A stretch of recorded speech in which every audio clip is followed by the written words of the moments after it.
नमस्ते everyone. BSc second year की classes में आपका स्वागत है। हम इनऑर्गेनिक केमिस्ट्री के जो यूनिट 3 है कोऑर्डिनेशन कंपाउंड या कोऑर्डिनेशन केमिस्ट्री, उस पर हम चर्चा कर रहे थे पिछली क्लास में। और उसी की इंट्रोडक्शन क्लासेस के बाद में जो आज का अपना टॉपिक है, आज के लेक्चर में हम डिस्कस करने वाले हैं, वो है आपका उपसहसंयोजक यौगिकों का वर्नर सिद्धांत या Werner theory for coordination compounds. ठीक है, तो वर्नर सिद्धांत क्या है उसके बारे में आज हम गहराई से चर्चा करने वाले हैं।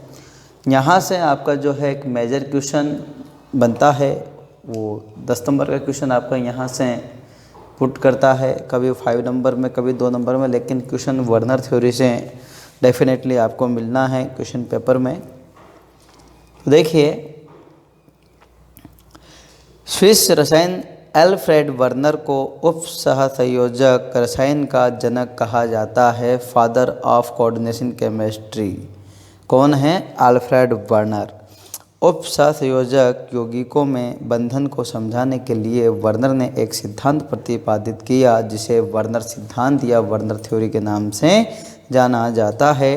उपसहसंयोजक यौगिकों की खोज व उनके अध्ययन कार्य के लिए वर्नर को 1913 में नोबेल पुरस्कार से सम्मानित भी किया गया। सन 1913 में नोबेल प्राइज से सम्मानित किया गया किसको? अल्फ्रेड वर्नर को। ठीक है, इस सिद्धांत के जो प्रमुख बिंदु हैं वो निम्न प्रकार हैं।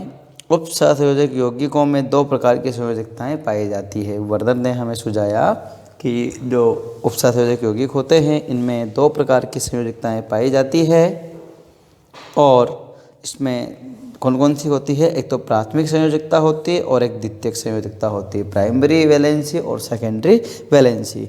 देखिए, यहाँ हम उदाहरण लेते हैं CONH3 6Cl2, .Cl2 भी हम इसे लिख सकते हैं, कि यौगिक में क्लोरीन परमाणु प्राथमिक संयोजकता के रूप में होते हैं। अतः इस यौगिक की प्राथमिक संयोजकता 2 होगी, जबकि NH3 द्वितीय संयोजकता के रूप में होती है। अतः इसकी द्वितीय संयोजकता का मान 6 होगा। तो देखिए, यहाँ पर इससे 6 NH3 जुड़े हुए हैं, 2 Cl2 जुड़े हुए हैं, और जो आपका कोबाल्ट है इसका जो कोऑर्डिनेशन नंबर है वो 6 होता है, और 6 के साथ में यदि आपके 6 NH3 जुड़े हैं तो ये सेकेंडरी वैलेंसी इसकी कहलाएगी, और Cl2 प्राइमरी वैलेंसी या प्राइमरी संयोजकता कहलाएगी। अगला पॉइंट आपका है,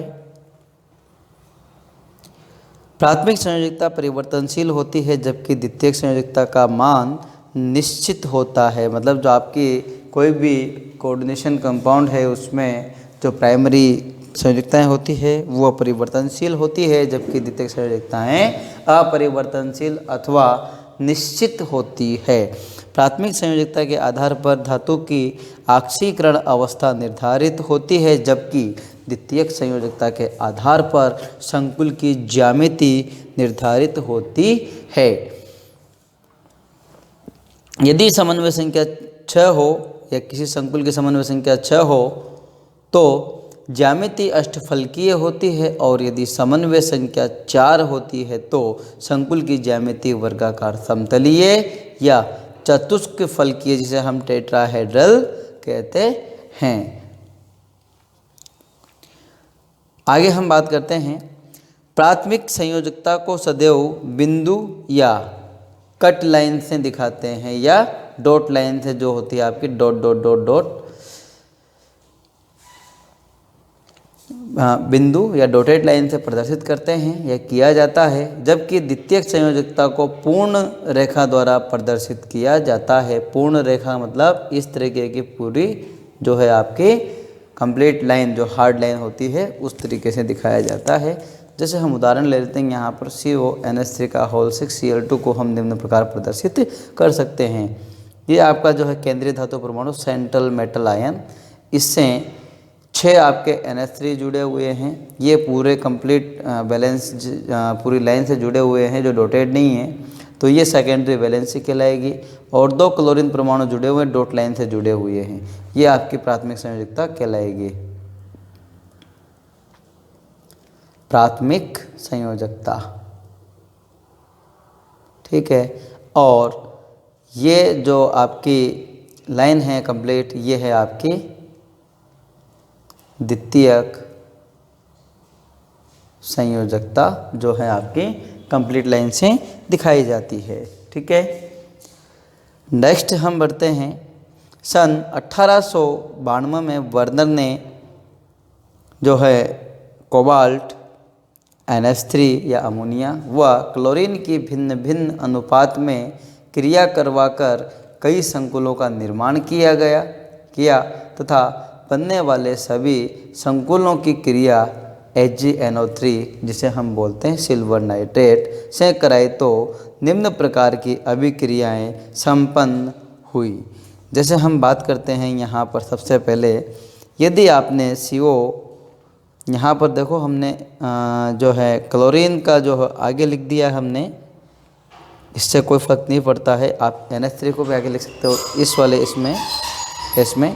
तो COCl3 6NH3 हमने लिया, अलग अलग अनुपात में हमें लेना है। उसके बाद जब हमें इसके क्रिया करवाई तो AgNO3 से क्रिया करवाने पर यहाँ पर 3 AgCl है, 3 मोल AgCl का प्रिस्पेट हमें बॉटम में प्राप्त होता है, प्लस जो भी बाय प्रोडक्ट बचेगा वो डॉट लाइन से हमें दिखाया, उससे हमें मतलब भी नहीं है, हमें सिर्फ और सिर्फ यहाँ मेन प्रोडक्ट से मतलब है। यदि हमने यहाँ पर 6 NH3 की जगह 5 NH3 लिया होता और उस कंडीशन में हम AgNO3 से क्रिया कराएंगे तो हमें यहाँ 2 मोल AgCl प्राप्त होता है। ठीक है, आगे हम बात करते हैं COCl3 5NH3 की संरचना की। तो देखिए आप यहाँ पर ये CO और 5 NH3 1 2 3 4 5, ठीक है, और 3 क्लोरीन हैं। तो 3 क्लोरीन में से कौन सा क्लोरीन प्राथमिक संयोजकता से जुड़ा होगा और कौन सा क्लोरीन द्वितीयक संयोजकता से जुड़ा होगा? तो इन 3 क्लोरीन परमाणुओं में से एक क्लोरीन जो है वो तो द्वितीयक संयोजकता से इसके साथ जुड़ा हुआ है और 2 क्लोरीन जो है आपके प्राथमिक संयोजकता के साथ में जुड़े हुए हैं। अब नेक्स्ट हम बात करते हैं यहाँ पर CO4NH3Cl3। अब यहाँ पर आपके NH3 के 4 मोलिक्यूल रह गए अमोनिया के, क्लोरीन के 3 परमाणु जहाँ के जहीं हैं। इसकी क्रिया भी हमने HNO3 सिल्वर नाइट्रेट से करवाई, तो हमें सिर्फ और सिर्फ 1 मोल, कितना 1 मोल ओनली AgCl का अवशय प्राप्त होता है। अब 1 मोल जो है हमें प्राप्त हुआ, तो उसका क्या तात्पर्य है? देखिए आपका इसकी संरचना कुछ इस प्रकार से होती है जैसे COCl3 4NH3 की। अब यहाँ पर 2 क्लोरीन जो हैं इसकी सेकेंडरी जो या द्वितीयक संयोजकता इसको पूरा कर रहे हैं और ये आपके 4 NH3 1 2 3 4 4 NH3 से जुड़े हुए हैं जो यहाँ दिख रहे हैं और 3 क्लोरीन जुड़े हुए हैं, जिसमें 2 क्लोरीन तो आपके किससे द्वितीयक संयोजकता से जुड़े हुए और 1 क्लोरीन परमाणु जो है आपका प्राथमिक संयोजकता से जुड़ा हुआ है। ये सिल्वर नाइट्रेट से क्रिया करके और AgCl में बदल जाता है। तो AgCl में सिर्फ कौन बदलेगा?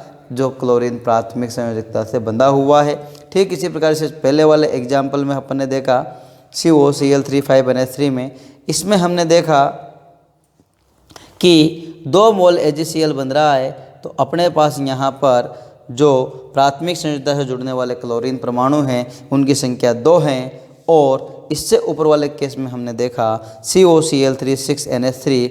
इस कंडीशन में जो है कोबाल्ट की जो कोऑर्डिनेशन नंबर है 6 और 6 के 6 कोऑर्डिनेशन नंबर की जो पूर्ति है वो 6 NH3 मॉलिक्यूल द्वारा की गई है। तो यहाँ पर जो जुड़ने वाले 3 क्लोरीन परमाणु हैं ये तीनों प्राथमिक संयोजकता से जुड़े हुए हैं और ये सिल्वर नाइट्रेट से क्रिया करके हमें कितना 3 मोल AgCl का अवशेप देते हैं। आगे हम बात करते हैं, यदि आपका एक कंपाउंड ये भी बनता है COCl3 या CO3NH3Cl3, इसकी क्रिया हम AgNO3 से कराएंगे तो यहाँ पर इसकी कोई भी अभिक्रिया संपन्न नहीं होती है, यहाँ कोई अवशय प्राप्त नहीं होता है।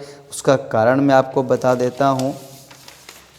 उसका कारण है आपके पास, देखिए ये आपका कोबाल्ट, ये आपके 3 NH3 जो कि द्वितीयक संयोजकता से जुड़े हुए हैं और इसके 6 कोऑर्डिनेशन नंबर पूरा करने के लिए जो कोऑर्डिनेशन नंबर इसका समन्वय संख्या 6 है उसको पूरा करने के लिए जो 3 क्लोरीन परमाणु हैं ये भी इसकी द्वितीयक संयोजकता से जुड़े हुए हैं और ये द्वितीयक संयोजकता से जुड़े होने के कारण ये Ag जो NO3 है सिल्वर नाइट्रेट है उसके साथ में कोई भी अभिक्रिया नहीं दर्शाते हैं, क्योंकि हमने अभी थोड़ी देर पहले कहा है कि जो प्राथमिक संयोजकताएं होती है वो परिवर्तनशील होती है, लेकिन जो सेकेंडरी या द्वितीयक संयोजकता होती है वो निश्चित होती है, वो अपरिवर्तनशील होती है।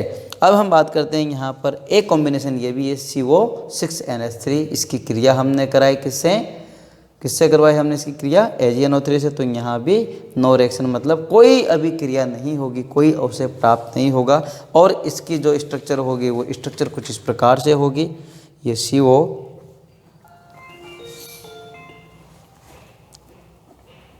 इस प्रकार से इसकी संरचना अपनी होगी, देखिए आप ये। अब यहाँ पर जो है कंप्लीटली जो है पूरे जो इसकी वैलेंसी है वो NH3 के द्वारा बॉन्डेड है। तो देखो बच्चों यहाँ पर इस कंडीशन में यदि हम AgNO3 इसमें डालेंगे तो यहाँ पर कोई रिएक्शन नहीं देगा, क्योंकि यहाँ पर कोई भी जो है इसकी फ्री वैलेंसी नहीं है, प्राथमिक वैलेंसी कुछ कोई भी नहीं है। तो देख लो एक बार इनकी संरचना इस प्रकार से बनेगी, आप देख लीजिएगा। COCl3 6NH3 की संरचना जो है इस प्रकार से होगी। 3 क्लोरीन प्राथमिक संयोजकता से यहाँ बंधे होंगे और 6 NH3 इसके सेकेंडरी संयोजकता से बंधे होंगे।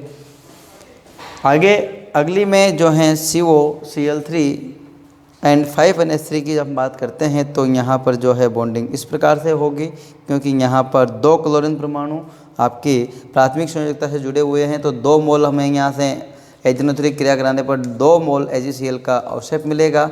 नेक्स्ट कंडीशन में यहाँ केवल 1 क्लोरीन आपका प्राथमिक संयोजकता से जुड़ा हुआ है और यहाँ पर हमें 1 मोल AgCl प्राप्त होगा।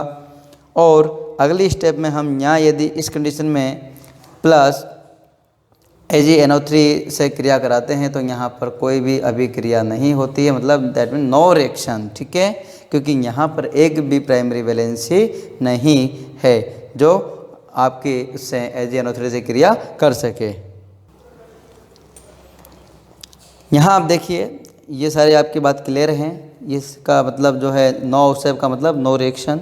उपयुक्त अभिक्रियाओं से स्पष्ट है कि कोबाल्ट की समन्वय संख्या का मान 6 होता है। हमने यही देखा कि जो कोबाल्ट की कोऑर्डिनेशन नंबर है वो हमें 6 जानकारी मिली कि 6 होती है।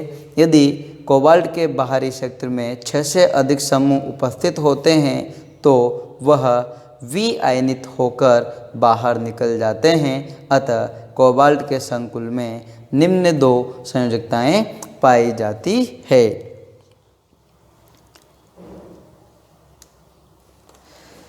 कौन कौन सी? वे संयोजकताएं जो अनआयनित होती है जिनका आयोनाइजेशन नहीं होता। अनायनित का मतलब जिनका आयोनाइजेशन नहीं होता, अर्थात जिनका आयनन नहीं होता उनका मान निश्चित होता है तथा द्वितीय संयोजकताएं कहलाती है। और दूसरी टाइप की संयोजकताएं वो होती है वे संयोजकताएं जो आयनित होती है जिनका मान निश्चित नहीं होता है, प्राथमिक संयोजकताएं कहलाती है। अब हम बात करते हैं अगला जो टॉपिक है आपका वो है उप सहसंयोजक यौगिकों में प्रयुक्त होने वाली राशियां या टर्म्स। ठीक है, जो आपकी टर्म्स हैं जो कोऑर्डिनेशन यौगिकों के लिए उपयोग में आती है वो कौन कौन सी टर्म्स हैं उन पर हम चर्चा करेंगे। जैसे नंबर 1 टर्म आपकी है समन्वय गोलक या समन्वय मंडल या सहसंयोजन मंडल, और इसे हम इंग्लिश में बोलते हैं कोऑर्डिनेशन एंटिटी। ठीक है, दूसरी जो आपकी टर्म है वो है केंद्रीय धातु आयन, इसे हम CMI से इंडिकेट करते हैं और CMI की फुल फॉर्म है सेंट्रल मेटल आयन। क्या है? Central metal ion, central metal ion है ना। अगला है लिगेंड। चौथी टर्म है आपकी CN जिसको हम बोलते हैं कोऑर्डिनेशन नंबर या समन्वय संख्या। पांचवी टर्म है प्रभावी परमाणुवीय संख्या, इसे बोलते हैं हम शॉर्ट में EAN। इफेक्टिव एटॉमिक नंबर, ठीक है। और छठी टर्म है आपकी केंद्रीय धातु आयन की ऑक्सीकरण अवस्था। तो आज के लेक्चर में हम यहाँ तक ही पढ़ेंगे, और जो ये टर्म है नंबर 1 से लेकर नंबर 6 तक की टर्म्स आपकी है, इन टर्म्स की जो है डिस्कशन हम अगली क्लास में करेंगे। तब तक के लिए आप सभी का धन्यवाद।